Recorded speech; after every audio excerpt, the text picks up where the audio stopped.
Guys, মেয়েদের পোশাক কি শুধু মেয়েরাই পরবে? না, তা তো হবে না। এই কাকুকে দেখুন, মেয়েদের পোশাক পরে সে আরামসে ড্যান্স করতেছে।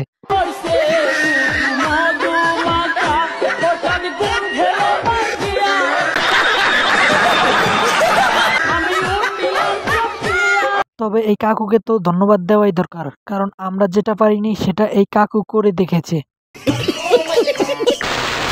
গাইজ, রমজান মাসে অন্তত টিকটকার একজন এই ভদ্র মহিলা পাইলাম। ইনি হচ্ছে শাকিব খানের ৩ নম্বর বউ। যদিও সারা বছর নোংরামি করে বেড়ায়, তবে এখন রমজান মাস, এই জন্য সে ভালো হয়ে গেছে।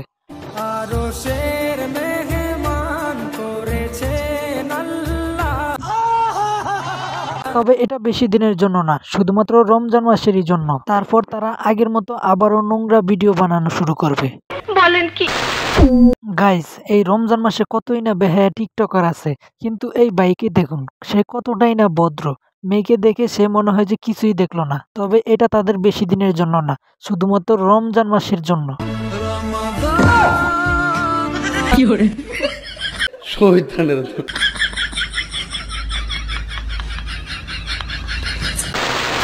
গাইস, দেখেন তো চেনেন কিনা? তবে না চেনার তো কোনো কথা না, কারণ ইনি হচ্ছে একজন সিনেমার নায়িকা। তবে এখানে কি করতেছে সেটাই বুঝতেছি না।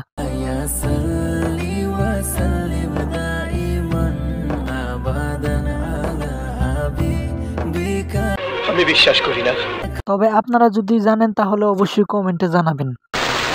গাইজ, নাসা বিনোদন রমজান নিয়ে একটি টিকটক বানিয়েছে, কিন্তু কি টিকটক বানিয়েছে চলুন দেখে আসি। আজকে তো ইফতার দাওয়াত আছে, লতাইলে যাই বন্ধু কোন রে? আরে হাজি বাড়ি ফইর মিসকিন করে দাওয়াত দিছে, আয় ওই। তো গাইজ, ভিডিওটা কিন্তু অসাধারণ ছিল। আপনাদের কাছে কেমন লাগলো অবশ্যই কমেন্টে জানাবেন। গাইজ, এদেরকে দেখে মনে হয় যে এরা রাইতে এই সমস্ত নোংরামি করার সময় পায় না, যার কারণে দিনের বেলায় ক্যামেরার সামনে এই সমস্ত নোংরামি করে পাবলিকদের দেখাই। তবে গাইজ, আমি একদমই বুঝতেছি না এদের কি লজ্জা শরম আছে কি নাই। মাথা নষ্ট। গাইজ, এই ভাই নাকি রোজা রাখতে পারবে না, কারণ ওনারা নাকি মুসলমানি করাইছে। মানে কি আর বলবো। আজকে আমার মুসলমানি, তার জন্য আমি রোজা রাখতে পারি নাই। এই কষ্টটা শুধু ছেলেরাই বুঝবে। তো গাইজ, এতক্ষণে হয়তোবা বুঝতে পারছেন যে টিকটকারদের মাথায় ব্রেনের জায়গায় কি থাকে। গাইজ, এনাকে দেখে বলুন তো ইনি কি ছেলে নাকি মেয়ে? আমি তো কনফিউজ। আমি তো বাইরে কত কিউট হইতাম, সব মায়ের আমার উপর ক্রাশ।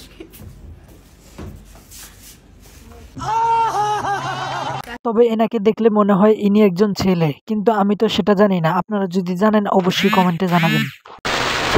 গাইস, দেখেন তো চিনেন কিনা? চিনারই কথা, কারণ ইনি হচ্ছে মামুন। তবে এনার পাশে এখন আর লায়লা নেই, কারণ এখন নতুন প্রোডাক্ট পাইছে, এই জন্য ওনাকে নিয়ে ভিডিও বানাইতেছে। বলেন কি? আচ্ছা, আমি একটা কথা বলবো, তুমি জানো এই কারণে তুমি চুপচাপ। কি বলছিলে? আমার আম্মু ও আচ্ছা, তাই নাকি? সবার আম্মু পছন্দ করে, তাহলে তো সেই। তবে এই আপাকে দেখে মনে হয় যে আপা খুবই খুশি, কেননা মামুনের মতো একজন টিকটকার পাইছে। সঠিক বলেছেন।